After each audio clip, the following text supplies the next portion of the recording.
Checks time. 1:10, 1:10 a.m. Sunday morning. Just got back from Anfield. Trains delayed. 3 p.m. kickoff. Game finishes 5 p.m. And I'm getting back home 1 a.m. in the morning. Every minute that I've been delayed getting home, I've been pondering and thinking. And after all the pondering and thinking, I evaluated that I love this football club. Ladies and gentlemen, welcome back to the channel. A delayed post-match reaction, Grizzly match reaction. Obviously, couldn't be done from the car, was delayed. Long story short, trains were cancelled, delayed. I don't know, some issues down the line. But we're here to talk about Liverpool 2, Brighton and Hove Albion 1. And I've titled this video, Slot's New Mentality Giants. I was sat here last week or during the week as well when I discussed how this new Liverpool under Slot was much more calmer and had me, I don't know about the rest of the fan base, but me much more calm and a relaxed manner and relaxed place, much more controlled, less chaotic, less emotions involved, more tactical more tactical play, more about structure, more about technical ability, as opposed to passion, raw energy, intensity. Remember, all that intensity is our identity. The crowd pulling the ball into the net when the opposition are on top. Today, Liverpool tore that up and reminded us and the watching world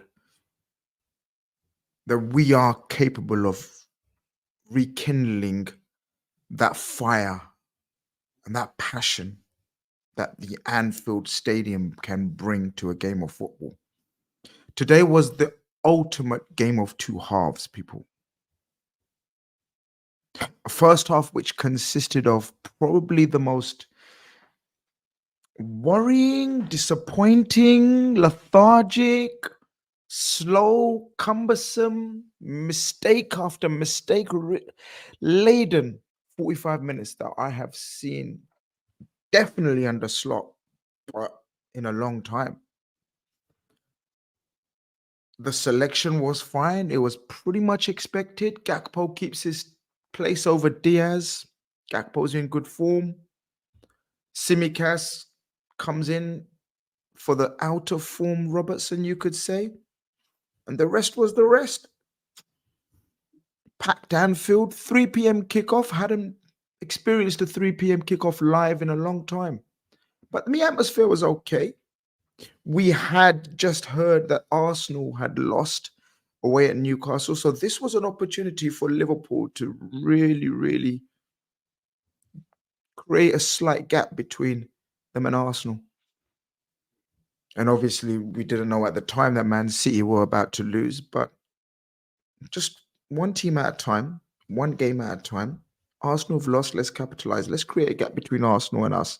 And then we'll deal with City, wherever. But I couldn't, for the life of me, work out what happened in that first half.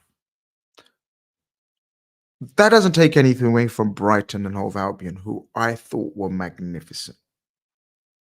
I thought Brighton were brilliant, absolutely brilliant. Their ability to evade our press, or so-called press, as the case was today, was brilliant to a man. I'm actually going to rewatch the game now. It's, as I said, 1:15 a.m. in the morning, but I'm going to rewatch that game because I need to study a few more of their players because they were brilliant. I looked at the Brighton lineup and I didn't see Belabor in it. I didn't see a Dinger in it. I didn't see the fella they bought from Minter, the guy they bought from Feyenoord who was on loan from Newcastle. I didn't see Lewis Dunk in the team. I didn't see no Lamptey in the team. And I thought to myself, this Brighton team, I know they don't have big names, but it doesn't look recognizable. This should be comfortable. I didn't think it was going to be comfortable, but on paper, I thought it might be comfortable. My God, they've pulled out a few gems again. And fair play to Brighton and Hove Albion's recruitment team. As I said, I'm going to go through that team lineup and work out how they played so magnificently in that opening 45 minutes. Liverpool were bopped off the park in that 45 minutes, ladies and gentlemen. It should have been 2-0 at half time. Kelleher makes an absolute crucial save at 1-0 up. In fact, let's go back to the opening goal. It seems that there has to be stunning goals scored against us. We saw the Hudson Odoi strike. Probably this beats that, and that was some strike. Um, Brighton took a lead and a well-deserved lead. We were slow, we were cumbersome, we were mistake after mistake. Our concentration levels, our intensity levels. McAllister, Trent Alexander-Arnold. I was I was going mad. The crowd was getting restless, giving the ball away again and again and again. Surely this couldn't last another 45 minutes. But I have to be honest with you and say, I didn't know where we're going to turn this around. I sat in my seat at halftime and I didn't go back inside for a cup of tea or any food or cake because I couldn't stomach what I'd seen already. I couldn't take any more food in. I couldn't already stomach what I'd seen on the pitch for 45 minutes. God damn, Brighton were good. But God damn, we were bad. I was just racking my brain and thinking, how could we change this? What could we do to change this? Of course, I see Konate, his arm in a sling, using his shirt. Looks absolutely awful, looks mad. It later transpires now, as I said, 1:15 a.m., that hopefully, fingers crossed, it's no dislocation, it's no break. But it looked bad.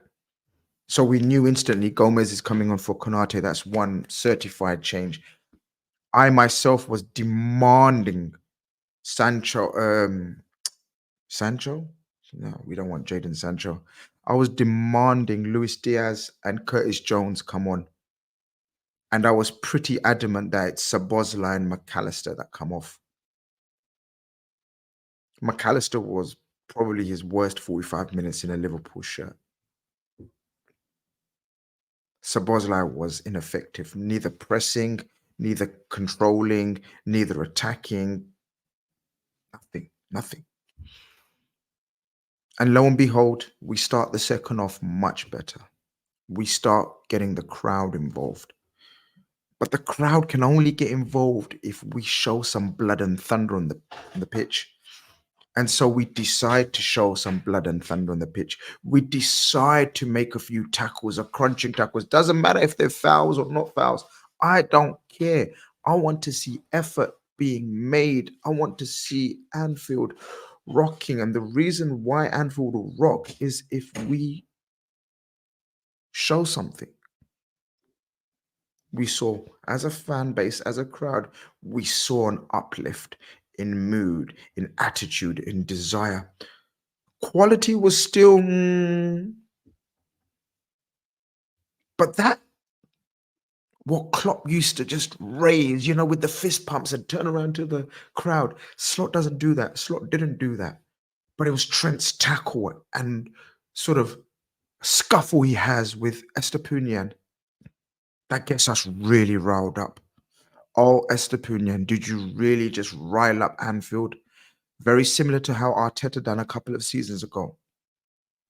Szoboszlai thunder just before he gets taken off. He thunders into a tackle, wins the ball. Tsimikas, probably my man of the match, alongside Joe Gomez, who was absolutely amazing.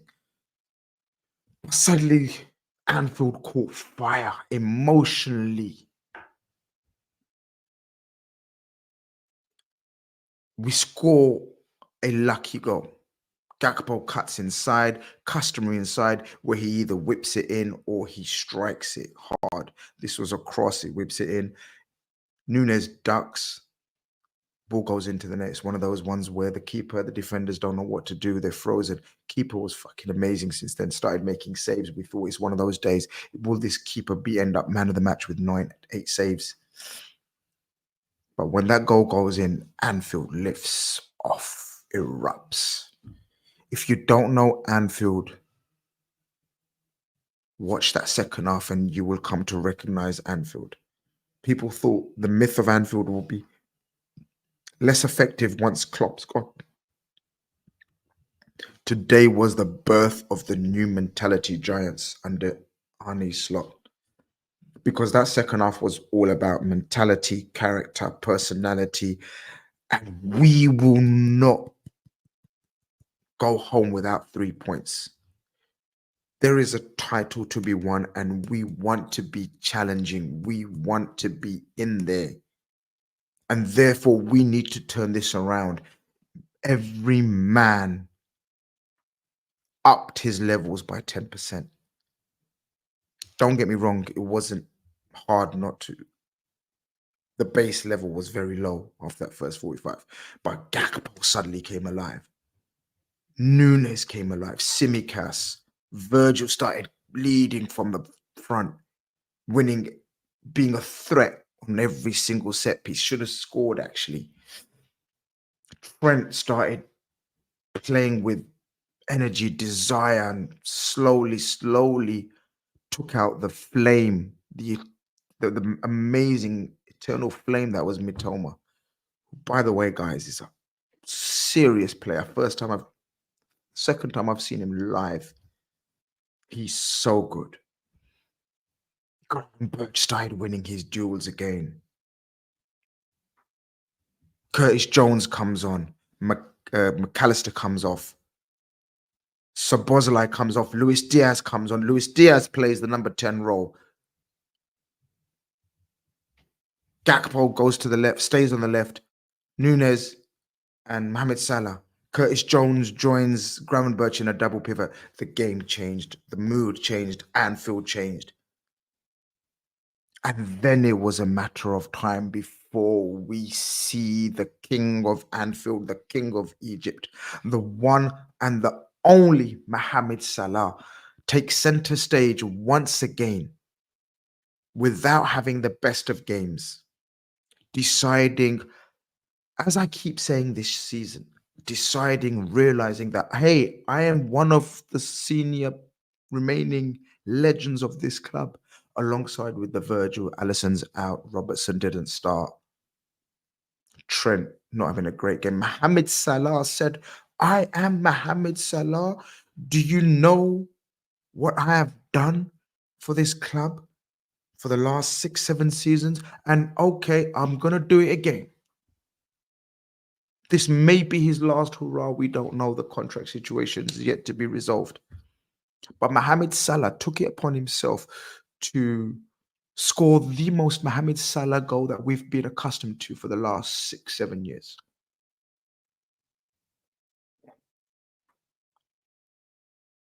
Cuts inside, unleashes a rocket into the top corner. Liverpool have turned it around within a matter of 3 minutes or so. I don't know the exact timing. As I said, I'll watch the game again. It seemed like straight away. 3 minutes, boom, boom, boom. From 0-1 down to 2-1 up. Title charge. Yes, I've said it.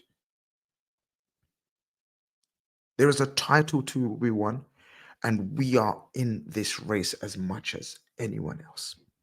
Of course, the weekend is absolutely compounded by the win of Newcastle, the win of Bournemouth against Man City.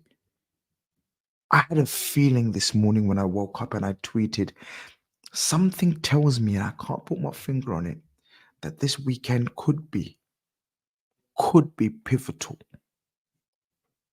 I knew for some reason that if we managed to win, it would feel huge. Let me know in the comments, how huge this feels to you personally. To me, it feels absolutely huge. I could be wrong. This could be a false dawn. This could mean nothing. This could be just a continuation of a bit of a new manager bounce. Because so that's what some people are saying, right? New manager bounce, right? I could be completely wrong. I could be made to look like an idiot. But to me, just me, this felt huge. And I said in the morning, this will feel huge. Little did I know that both are going to lose, but I knew there would be drop points. I knew Newcastle would put it on Arsenal. I knew Bournemouth, Man City are not that team that has dominated for the last 4 seasons. Absolute obliterated all. Man City are not that team, people. They're not that same team. They may go on to win it, but it won't be anywhere near the points tally that they've been getting in the last 4, 5, 6 seasons. It's the Wild West this season, people. And we are absolute gunslingers in this Wild West right now. Today felt huge, people. Joe Gomez. What a bloke. What a man. What a player. Reminded us of the amazing, brilliant partnership that was Virgil van Dijk and Joe Gomez. Let's not forget they were amazing together. 2018-19 period, I believe. If my memory serves me right, and I'm half asleep, forgive me. As you can see, my eyes are slowly closing. But I had to share my emotions and thoughts and opinions with you guys before I went to sleep. I couldn't do it instant, but I've done a match reaction. I hope you made sense of it. I hope I made sense. Like the stream if you watching it back on replay, which you will be. It's not live. And let me know who your man in the match was. For me, it was a Simicast or Gomez for 45 minutes. Simicast consistently, probably over 90 minutes, probably edges it. Little cameo from Endo. Oh man, today was emotional. And it shouldn't be so emotional. Game week 10. I had promised myself no under slot. It's not going to be as emotional. But this club does it to you. Anfield does it to you. I hope you enjoyed as much as I did this weekend. And let's keep it moving. Let's keep it going. Like the stream. Subscribe if you haven't. Leave your man in the match. Leave your thoughts. Leave your emotions. And I try to get back to as many as I can. Peace.